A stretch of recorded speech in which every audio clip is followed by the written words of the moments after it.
Good day. Welcome to episode 6 of our channel. In today's video, we will be discussing aggravating circumstance, which are found under special penal laws.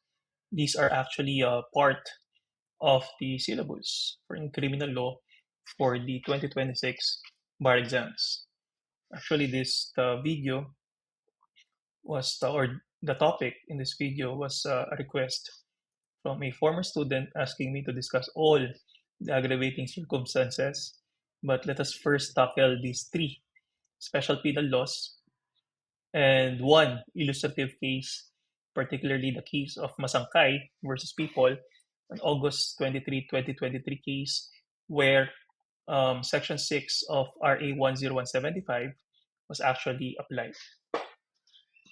So let's start. So let's discuss Section 29 of RA 10591. This law is the Comprehensive Firearms and Ammunition Regulation Act, the effect of use of loose firearms. So the rule, if a crime is committed by a person while in possession of a loose firearm, but without using the same in the commission of the offense, then it must be a distinct and separate offense. For example, after a buy-bust operation where the accused was caught selling dangerous drugs, then he will be charged with Section 5 of RA 9165 for that offense. And after his arrest, he was searched and a loose firearm was seized from his possession. Then since he did not use said firearm in the commission of the selling of dangerous drugs, then he will be charged separately of violation of RA 10591 for possession of a loose firearm. So dalawa yung ikakaso sa kanya, one for violation of Section 5 of 9165 and the other for the violation of unlawful possession of loose firearm under RA 10591. Rule number 2. The use of a loose firearm when inherent in the commission of a crime punishable under the revised penal code or other special laws, then we will treat that possession of a loose firearm as an aggravating circumstance. This is true, for example, in the crime of robbery, where a loose firearm is used. Then that use of loose firearm will be treated as an aggravating circumstance, since that firearm is used, for example, when the robbery is committed, when the perpetrators boarded the bus and declared a robbery holdup and they used the firearm, then that firearm or use of firearm will be considered as an aggravating circumstance. Rule number 3, when the possession of loose firearm is in connection with rebellion or attempted coup d'etat, then it is absorbed. Okay, so this is found in the provision of RA 10591. Take note that in the previous firearms law, in RA 8294, sedition was included in that enumeration. So absorbed din siya pag sedition. However, if you check the provisions of RA 10591, sedition was expressly removed.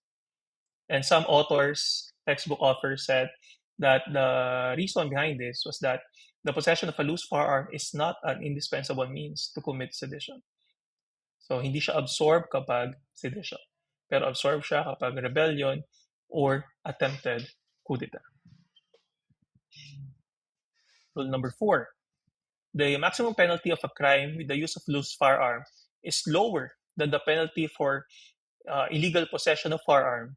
Then the penalty to be imposed is that of the illegal possession of firearm, no? Instead of the penalty for the crime charged. Because there are instances when loose firearms being used in crimes na mababa yung penalty. So, mako-convict sila dun sa crime na yon, parang, di ba, nawawalan ng bigat yung offense na ito when they use a loose firearm, when they will only be penalized with imprisonment or penalty corresponding to that crime charge.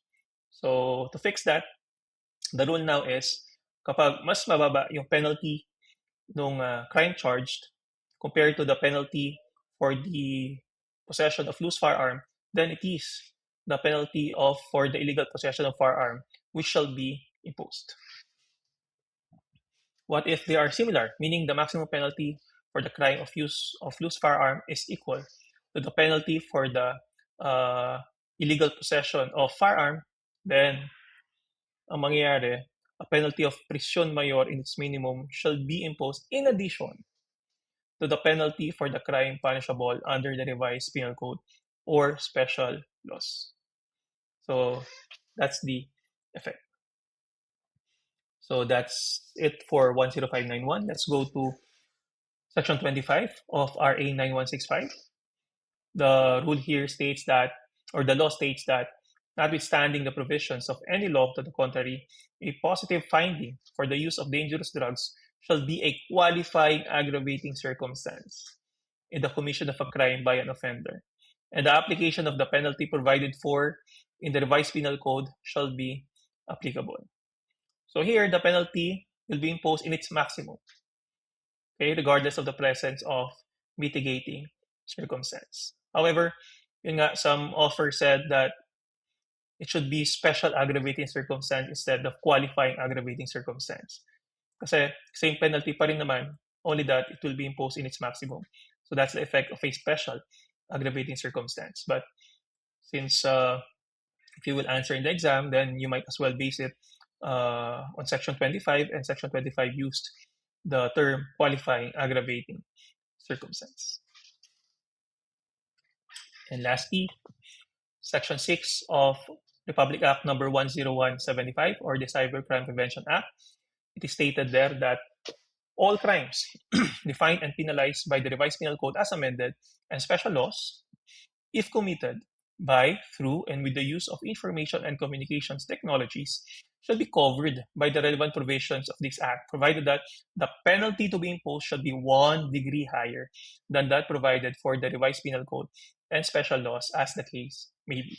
So here, the scope of this provision are all crimes found under the revised penal code and special penal laws. The only condition is that those felonies or offenses must be committed by, through, and with the use of ICT. And what's the effect? The penalty shall be 1 degree higher than that provided for by law. Although, if you notice, if it is a violation of special penal law, for it to be possible to increase the penalty 1 degree higher, that special penal law must use the technical nomenclature of the penalties under the revised penal code. Because it is not possible to increase it by 1 degree if the penalty, for example, is 1 year to 2 years of imprisonment. But if the special penal law says that this offense is punishable by arresto mayor, then we can increase it by 1 degree. It could be prisión correccional.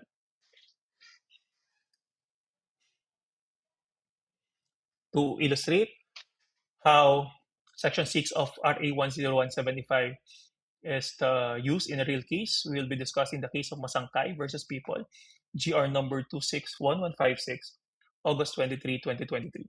This is a case of robbery in relation to Section 6 of RA 10175, meaning robbery committed with the use of ICT. So here, the accused found the lost cell phone of minor X, and with the use of Facebook account with the name Roligat Maitan, threatened X and Y, no, the minors, that if they will not pay him 30,000 pesos, the accused will post on social media their private photos and videos, meaning nude photos. So the accused was entrapped, and the defense of the accused here was that he denied that he was the owner of Roligat Maitan, the one who threatened X and Y with the use of ICT. However, the Supreme Court held that the defense is untenable, and the court convicted the accused here. Because according to the court, the mobile number of the minor here, a Huawei cell phone or smartphone containing nude pictures, was recovered from the accused during the entrapment operation. And the court applied the rules of court, stating that a person found in possession of a thing taken in the doing of a recent wrongful act is the taker and the doer of the whole act.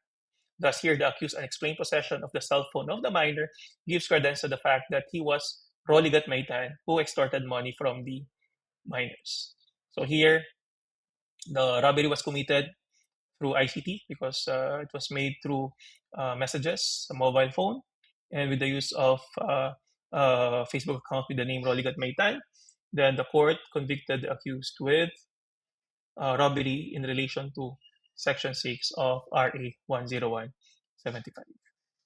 That's it for the aggravating circumstance found under the enumerated special penal laws. Thank you for listening.